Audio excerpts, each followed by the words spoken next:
The Arab attack on the Twin Towers on September 11th caused the stock market in the first week after the attack alone to lose $1.2 trillion. We have a $6 or $7 trillion economy altogether, and we lost $1.2 trillion just in the first week, just on the stock market. Can you imagine what a devastating blow that is? $1.2 trillion in the stock market, plus the direct $100 billion reconstruction cost in downtown Manhattan, because it's not just rebuilding on the site of the destruction of the Twin Towers. It's the subways and the transportation system and all the other horrible dislocations and all the damage in the buildings and the streets and everything else. We're talking about a $100 billion bill here. Plus the $1.2 trillion in the stock market, plus the slowdown in business, plus the fact that the GDP, the GNP rather, the gross national product, in the third quarter because of this, has now gone down by 0.4%, the biggest hit in the GNP now, in the economy, in more than 10 years. We're back in recession now. The Arabs have put us in recession. They've wiped out the budget surplus that it took us all these years to build up. Remember, we balanced the budget for the first time, then we started having budget surpluses? They've wiped that out now. We're now in recession. We're going to have rising unemployment. We're going to have a devastating economic crisis in this country. The stock market is being devastated, thanks to the Arabs. So they not only killed 6,000 Americans, they killed economic growth. They killed any hope for a revived stock market. They killed any hope for profits from any of the companies that people buy stocks in. They killed the economy of the United States as well. And we ended last Thursday night show with this question. If this is what happens when the Arabs destroy the Twin Towers to the U.S. economy, if we lose $1.2 trillion in the stock market in 1 week, if we have $100 billion worth of structural damage, if the economy goes tanks and all airports have to be closed and people stop buying, remember all the terrible things, and businesses stop investing, and we get into recession, and it seems like it's going to be a very bad recession too. All of this happens because they killed 6,000 people and destroyed the Twin Towers. If that's what happens when they do that, what would happen if the Arab Muslim Nazis succeed in doing what they've sworn they're going to do for decades, what they promised to do for decades, which is attack us with weapons of mass destruction, with a nuclear or chemical or biological attack of mass destruction, killing not thousands but millions? Now, of course, the worst part of it would be that millions of people would die. That's more important than the economy. That is much more important than the economy. But aside from, we're talking now about the economy. In addition to millions of people, God forbid, being killed by these filthy jackals, by these murderous Nazi demon beasts who want to kill anyone who's not a Muslim, and who even kill their fellow Muslims. They're so evil and cruel. You know, Muslims always kill other Muslims. They just love to kill. They're sadistic, evil, cruel people. But what if there was an attack with weapons of mass destruction? What if an American city was wiped out? What if there was radioactive nuclear fallout? Or what if it was a chemical or biological attack, which, as we see with the anthrax, was spreading in different ways throughout the entire population? Because people traveled through a city where a chemical attack took place, and then they spread it to other people. What if that happened? What would happen to the economy then?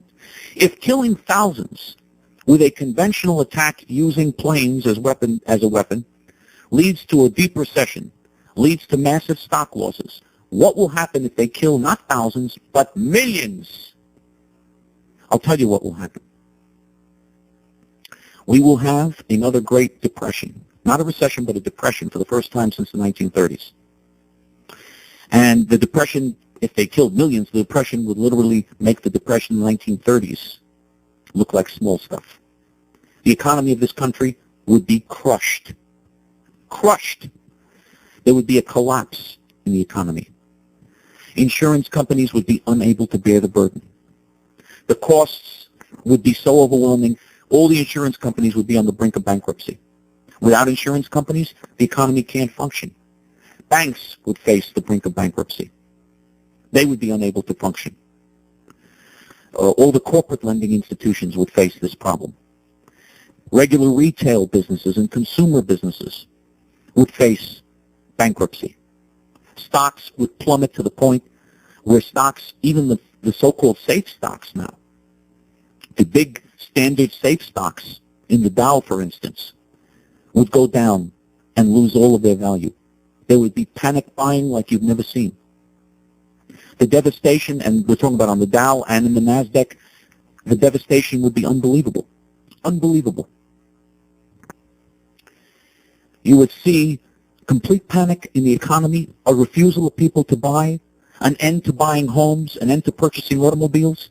All of these companies, which must have continued purchasing. You can't have automobile companies go through a whole quarter where people just stop buying, period. Where people stop buying homes, period. You destroy the economy of a country when that happens. That is what would happen. That is what would happen.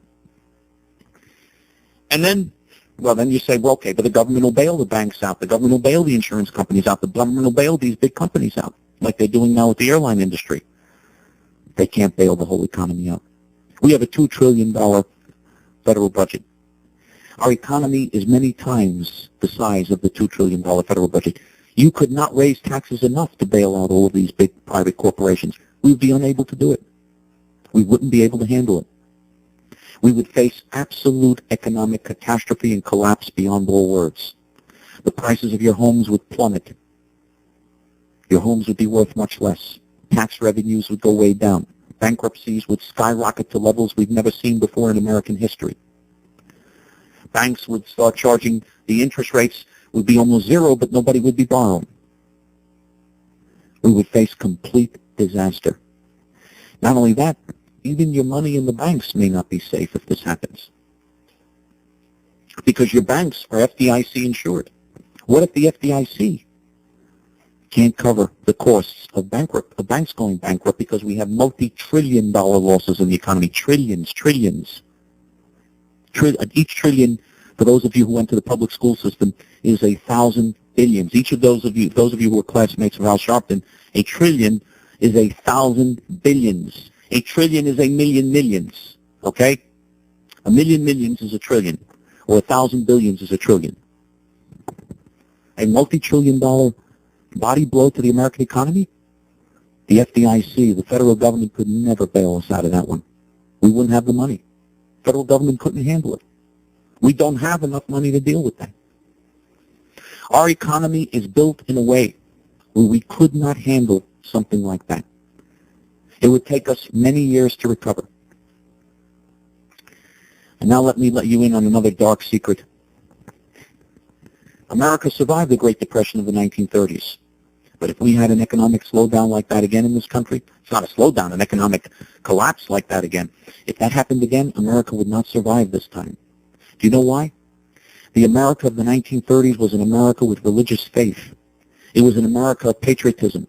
It was an America where many ordinary Americans had been used to poverty, because even when the Depression struck and the stock market collapsed in 1929, many Americans had been used to bad times.